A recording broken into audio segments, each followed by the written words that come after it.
এই ভয়ঙ্কর মরুভূমিতে পেঙ্গুইনটির গরমের কারণে খুব খারাপ অবস্থা হয়ে গিয়েছিল। হঠাৎ সে একটি হোটেল দেখতে পেয়ে দৌড়ে হোটেলটির মধ্যে ঢুকে যায়। এরপর পেঙ্গুইনটি ফ্রিজের ভেতর থেকে অনেকগুলো বরফ বের করে বরফের মধ্যে শুয়ে পড়ে।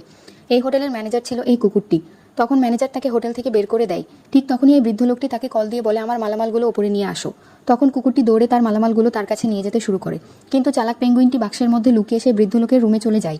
তখন সে বাক্স থেকে বের হয়ে বৃদ্ধ লোকের এসির ফুল পাওয়ার বাড়িয়ে ঠান্ডা বাতাস খেতে শুরু করে দেয়।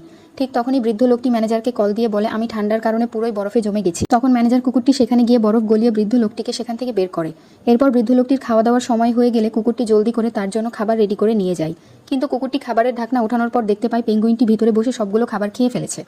তাই কুকুরটি রেগে তাকে আক্রমণ করে দেয়, কিন্তু বৃদ্ধ লোকটি খাটটিকে ধাক্কা মেরে দেয়, যার ফলে কুকুরটি দেয়াল ভেঙে 50 তলা থেকে নিচে পড়ে যাচ্ছিল।